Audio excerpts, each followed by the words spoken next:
What is up, Packers fans, and welcome to another episode of The Daily Draft, brought to you by Badger State Brewing in Green Bay, Wisconsin. Today, we're going to talk about another luxury position, if you will, and that's wide receiver.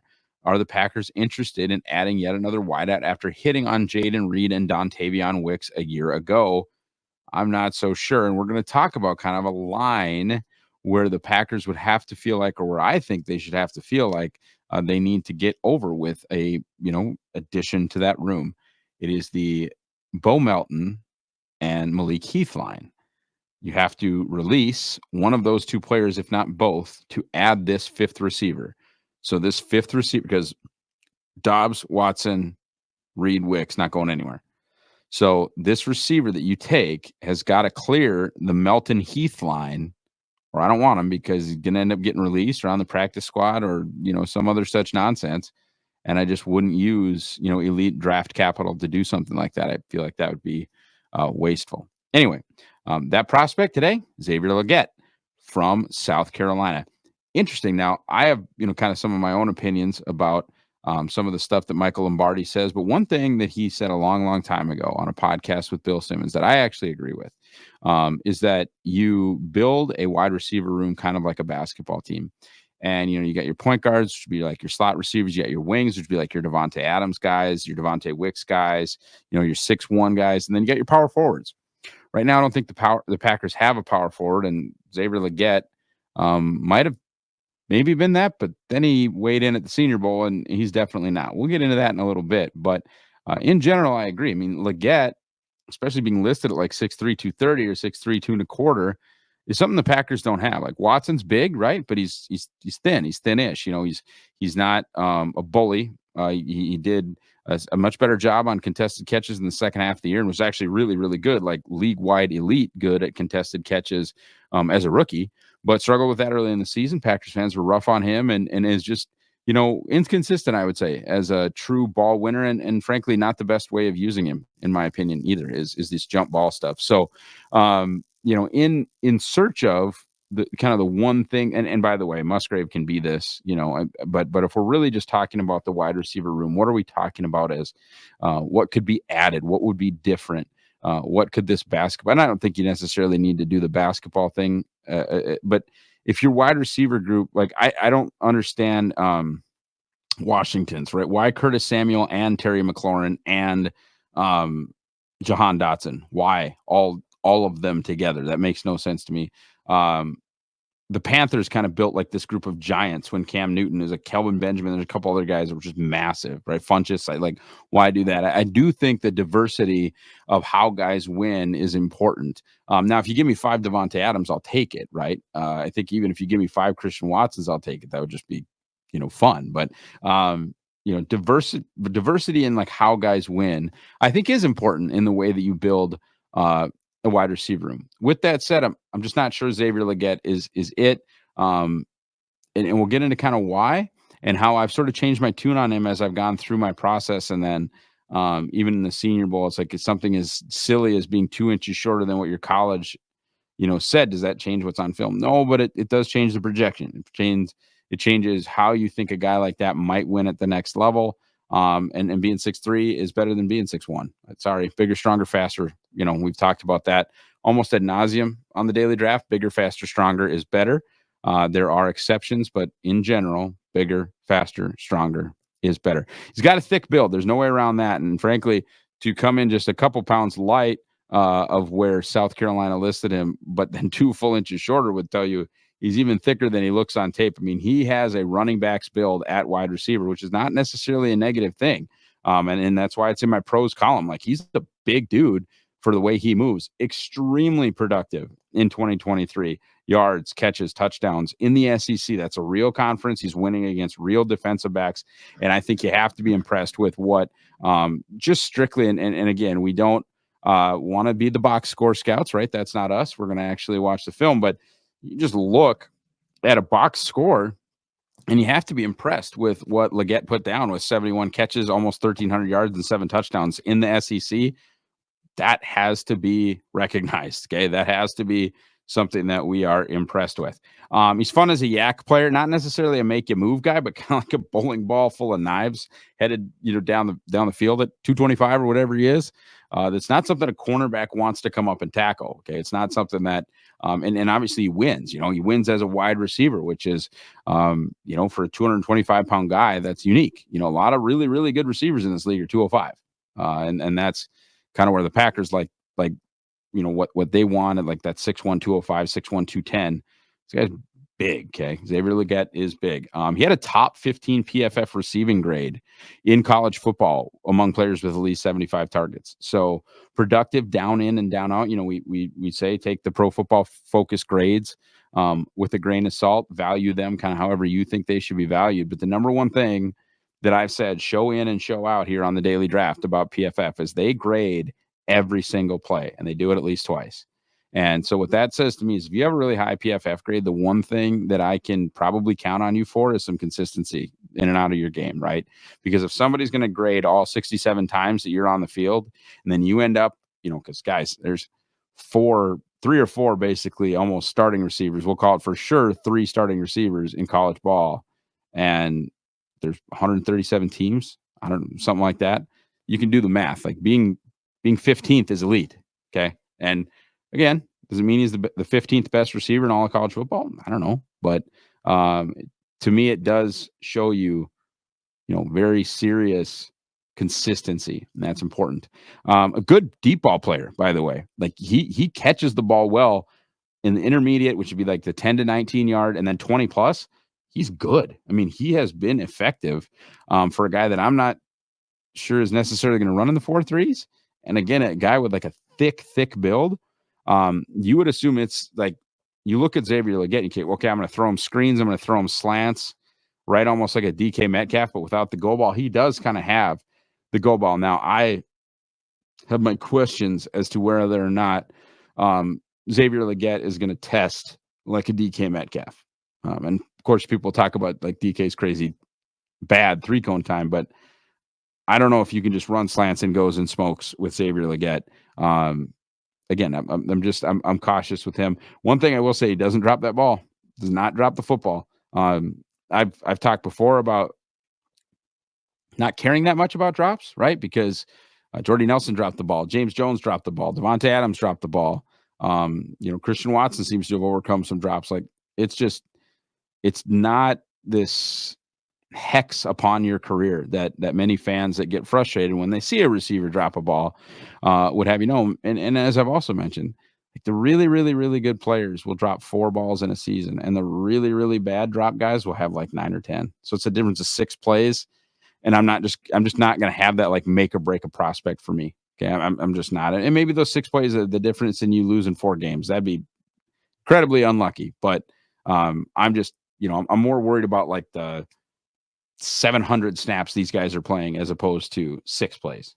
That's not what I'm looking at when I'm scouting. Okay, that's not what I'm obsessing over. But he does not drop the football. I mean, that you can just look at the numbers there. He does not drop the football. Cons, things I'm worried about. Clearly a different player in year 5. You talk about box score scouting, 80 total yards in 2019, 113 total yards in 2020. 63 total yards in 2021 and 167 total yards in 2022. Then just goes absolutely banana. I don't know if there's some injury stuff. I'd have to dive like deeper into that. You look at like his game log, and he's playing in enough games, right? There are enough games where he's on the field. And maybe I need to dive deeper into his injury history, but there's also the chance that he just wasn't getting on the field because he was behind this receiver or that receiver and didn't get on the field. Anyway, incredibly impressive 5th year. Why did it take 5 years? Okay, why in year 5 is he greatly surpassing his career total from 4 seasons combined? Before then, late bloomers sometimes work out great. I just would have liked to see more consistent production throughout his career. One, and I've gotten in trouble for this before, but like, I feel like I was correct about N'Keal Harry not being very good because I didn't like Laquan Treadwell. And if you go back and you see kind of where those guys are um, in their draft classes, right? You can see where being right about Treadwell kind of it's like, okay, why isn't Harry ever getting open? Cool with the ball in his hand, cool in contested catches, but why is he never open? That seems like it would be a problem, right? I didn't love Traylon Burks in the last class. And I'm not, or maybe it was 2 classes ago, probably Christian's class. And I'm not saying that Traylon Burks is a terrible player. I'm not saying that Traylon Burks, is never ever going to work out. But for what the Titans used on him in draft capital to have 660 yards in his career, it's probably not what they were looking for after 2 years. I don't think they were looking for 300-yard seasons out of Traylon Burks. And after Legette dropped in height, from being like, okay, this is kind of almost like a tight endish, but interesting with the ball in his hand, like 6'3", borderline 230. Now he's 6'1", 2.25, and it's like, I don't know, man. And that's where I don't want to necessarily comp him to Traylon Burks, but I didn't really understand how Traylon Burks was going to win at the NFL level. I'm not really sure how Xavier Legette is going to win at the NFL level. I'm very much going to pay attention to the combine because I don't see change of direction or explosion. I see like long speed, right? Um, and he's a decent enough route runner, but I'm not seeing the wiggle, and that's going to be important too at the top of routes. And if he doesn't have that, I don't know how he's going to win at the NFL level. I don't know if you can throw him enough screens or go balls or kind of whatever you think Xavier Legette can be to overcome being 225 pounds without a lot of wiggle. And I tell you what, too, for a thicker guy, he does not force a ton of missed tackles. Okay, guys are not bouncing off or slipping off Legette like you would maybe want to see, and so that gives me a little bit of concern, with him. And right now, his just when I say good enough at route running, I mean that's kind of it. Like I'm not excited about him. I think his brute strength and size was the reason he got off of some press coverage. I think an NFL corner could press him up pretty good. At the top of his route, it's not great, right? Zone awareness, it's not great. The understand, especially for a 5th-year guy, just the understanding of the nuances. Like some people just get it and can get open, right? I mean, there are guys that just absolutely. Roma Dunze is a great example. Lad McConkey is a great example of guys that just absolutely get it. They understand where they need to be. And Marvin Harrison Jr. is one of those guys too, but he's just like a super elite prospect. So it's not, but Dunze, Harrison Jr., McConkey, guys that just really get the wide receiver position. I would say Legette is not one of those, right? And maybe even like Neighbors probably isn't one of those, but he's just such like Sonic the Hedgehog that it doesn't matter. And we won't do a Neighbors one just because I can't really foresee a world in which the Packers even have the opportunity to draft Malik Neighbors, though it would be insanely, insanely fun. His addition to this group would be truly, truly something. Okay. As a Packers fit, I will say, I mean, he is different than what they have in the room. If that's a big priority for you, if you want to differentiate that 5th receiver from the other 4, he's different. No question about it. And I've gotten back and forth, does he cross the Heath Melton threshold? And for what it's worth, my favorite of those two is Bo Melton. I think Malik Heath has a specific role. I think he can do the Allen Lazard stuff just fine. He seems to catch it well. He's got a big frame. He can box guys out. He can make a catch for you on 3rd and 12. And we've seen him do it. And that's a valuable thing. And I think he's a decent red zone weapon. Obviously, they threw him the game-winning touchdown, or what should have been, shout out Joe Barry, what should have been the game-winning touchdown against the Giants. Okay, Malik Heath has a role in the NFL. Please understand, I like him. Bo Melton is certainly my favorite of those two. So if you just ask me, head up, like, would you rather have Bo Melton or Xavier Legette? I'm not 100% sure. I think he's an enticing option as a 5th wide receiver. I do. I'm interested to see the athletic testing too, because at 225, if you're wide receiver 5, I hope you're a good enough athlete to run down on special teams, hit somebody. Okay, at 2.25, 6'1", you better be able to play teams if you're going to be wide receiver 5, and theoretically a late 2nd round pick or a 3rd round pick. Ultimately, for me, on Xavier Legette, I'm gonna give Xavier a round 3 grade. I had a 2 on him. Um, that Senior Bowl weigh-in, man, when he was 2 inches shorter than what South Carolina listed him at, that absolutely sent me back to the tape. It did, and really made me think, okay, 6'3", you go over the top on some people, good deep ball players. So, like, is this a viable way to continue to win? Down the field, big guy. Is he just kind of like thick Christian Watson? Is he DK Metcalf light? Like, what is this guy? What does he do? At 6'1", I just have so many questions. Not obviously disqualifying, right? I mean, I'm giving him round 3 grade. I mean, I don't know if, and this is where we'll get to it in a second. But I don't know if I'd take him if I was the Packers. Okay. 79th overall, and that could drop if the combine is rough. Now, he comes in with super elite change of direction numbers that I don't see on film. Might go back into the tail end of round 2 just to kind of see, because, hey, like I've said, late bloomers do hit, right? It does happen. It's not every time. A lot of guys, when they don't produce in years 1, 2, and 3, and then produce in year 4, I'm still kind of like, you come back as a 5th-year senior and just blow away your prior numbers. I got to see what's up, but I'm also going to have, plenty of caution. Ultimately, gun to my head, I think Xavier Legette, like, is the Melton Heath line. And I would not. I would rather see what I suppose year 3 of Bo Melton looks like than spending a top 100 pick on Xavier Legette. And that's where I'm at with this one.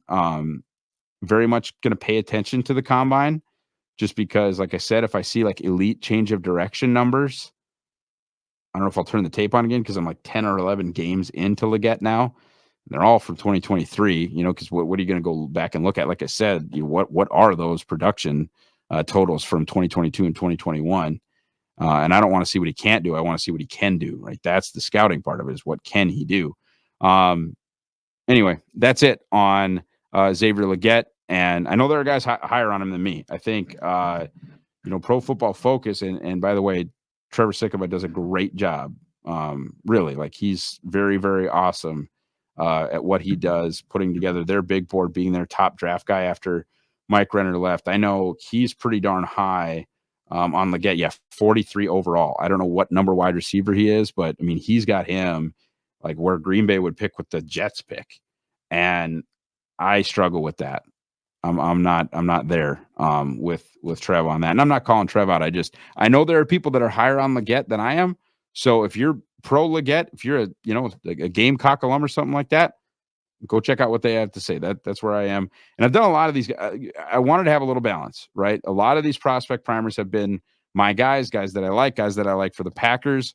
I think it's only fair to do some, things of like, okay, well, I've seen this guy. And by the way, I've mocked Legette to the Packers when I'd seen 3 or 4 games of him. Now that I've seen 10 or 11, he moved down the board. And that's how it works. I mean, I have kids, I've got a wife, I've got other, obligations. I have not seen 11, 12, 13, 14 games of all these guys. So my opinions do change. They do. And the All-Star games are a part of that set of data. The combine is a part of that set of data. That's stuff we don't have yet. So things change. And Legette is one of those things that have changed. Okay. Thank you guys so much for listening or watching this video on YouTube. How can you help us? Well, you can buy the Green Bay Draft Guide, the pre-order.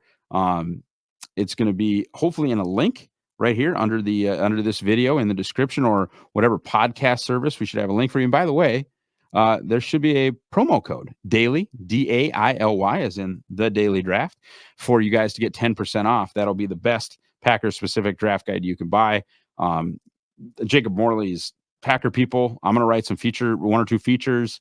You're going to have Packers specific fits on like probably 250 prospects as we get through the prospect rankings with everyone.